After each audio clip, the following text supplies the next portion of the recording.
Okay. Now the question though is this model predictive? Does it have an ability to actually give us what our goal is to make this prediction? Well, so that part is now called validation. We want to validate our model after we've gone and calibrated it. So we can validate the time to get to rank K. And to do that, what we do is we can show you some slides from the presentation. Go to slides 23 and 24. And this is a pretty simple view that we have where we take the time in seconds again out to 10 minutes, 600 seconds. Why 10 minutes? Remember, we had our users, they did their task for 10 minutes. So all of our users worked for 10 minutes.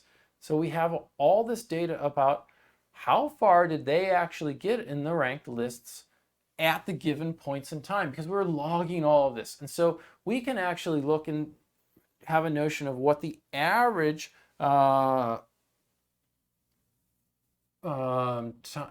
average rank that they were reaching.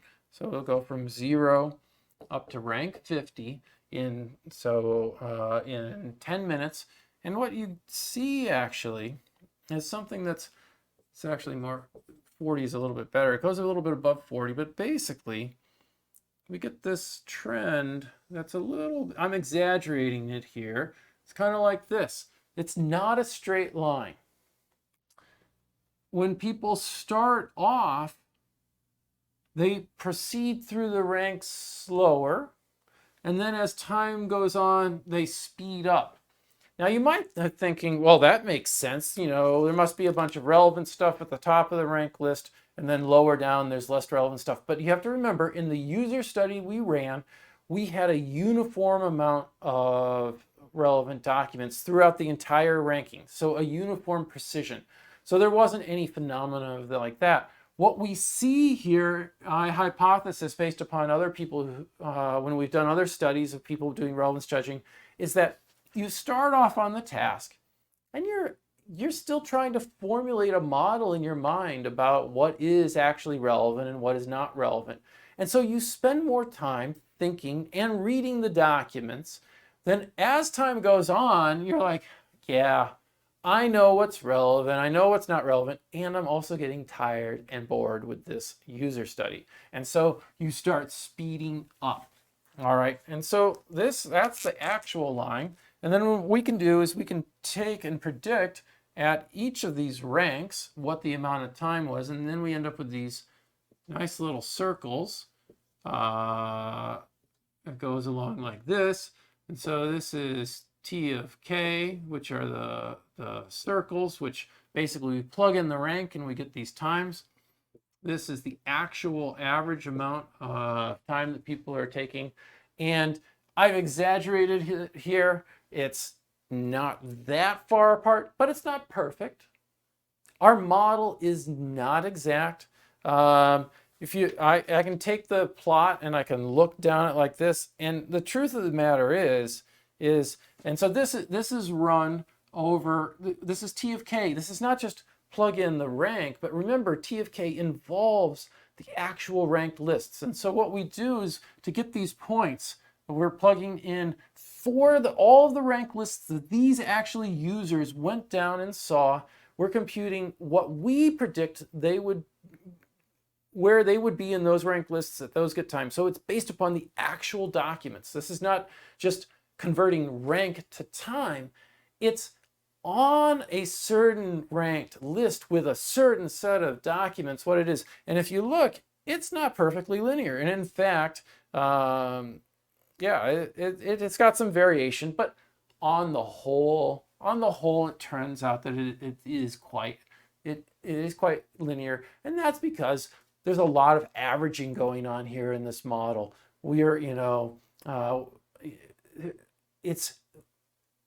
this is the average amount of time here and average amount of time here, and it ends up being basically we get a certain amount of time per rank when we've done all of these averages to compare to these averages. Okay, so they're a bit off, but you know, it is nice that they do actually meet at the 10 minutes.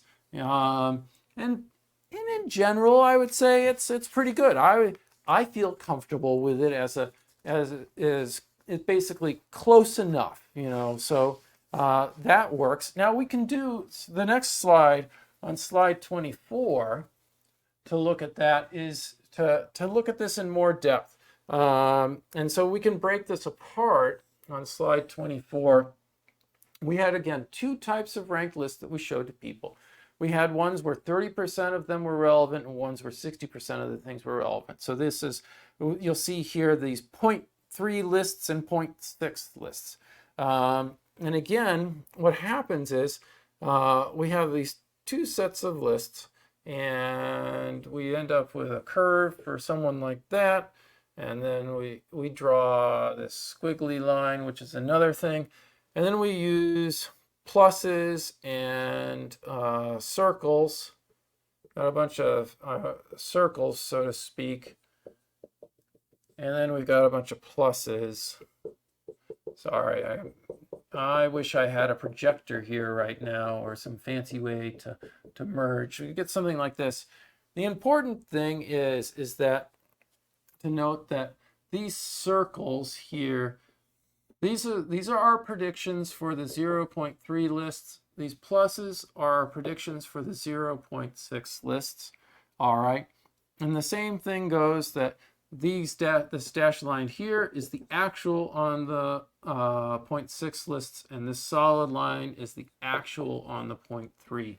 So this is predicted, actual. This is predicted and actual. And the really big thing is, again, no, it's not a perfect prediction. It's not perfectly validated. It's in the ballpark, which is really nice.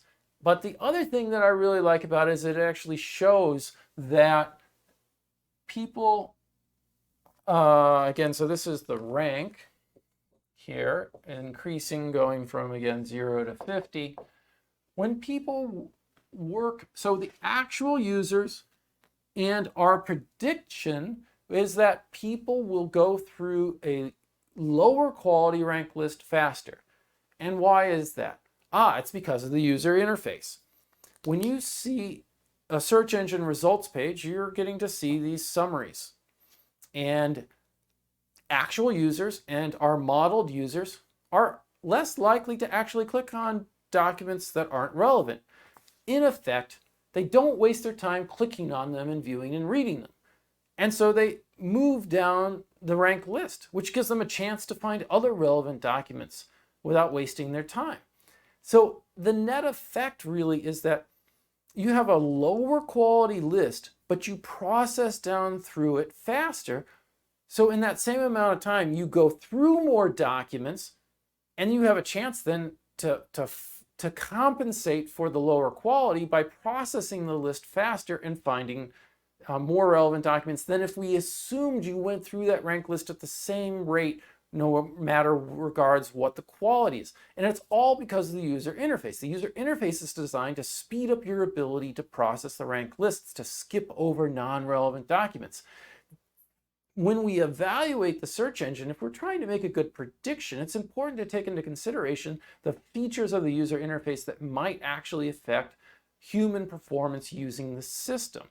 So we're not in perfect agreement, but yes, real people work through lists slower when there's more relevant material because they're clicking on it and reading it. And so people reach different ranks based upon the quality of the ranked lists.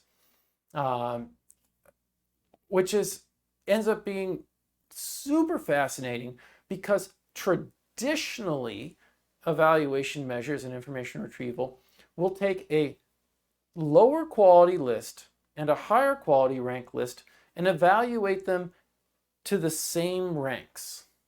They will basically say, we're going to compare them as we go down equally. But the reality is, humans are moving through one of them faster than the other. So we need to actually compensate for that and have that in our model if we want to have an accurate prediction of what real people might end up doing, what real people might actually be finding for the number of relevant documents if they searched for the same amount of time. There's not going to be as big of a difference between a low quality and a high quality ranked list as we might predict if we assumed they went through them at the same rate. But the reality is you go faster through the lower quality one and it makes it seem better because you are able to compensate for the fact that it doesn't have as many relevant documents because you're actually moving through it faster. I think I've said it enough in enough ways now that you hopefully get it. Now, so that's the validation there on T of K. But you know doggone well that there's something else in that model. There is absolutely, can we validate, what does it mean to validate D of T? Well, all I can do here is to point out to you that there's no good way to validate it from the user study.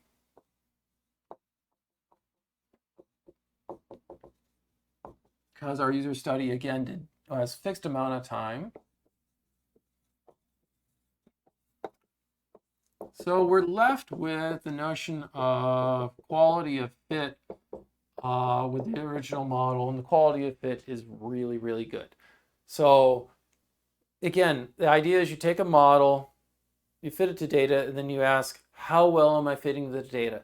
Well, that exponential fit is really good for the actual data that we had there. So that is validated in and of itself. All right, so that basically concludes our discussion then of how would you go about and create a new evaluation measure. How do you say, I'm going to observe user behavior, I'm going to then model it, and then I'm going to create my model, calibrate it and validate it, and then use it to make predictions. Because in that final form, yes, we're able to just simply go and we're able to with all those parameters, we can take an actual ranked list and we can compute what we would expect for a population on average to find for number of relevant documents based upon all of that. All right, we can do that. So we have that prediction, we can make those predictions. And to the extent that we have been able to validate the components of the model, we should be able to get a fairly good prediction of the number of relevant documents people are actually able to find. So that concludes that portion.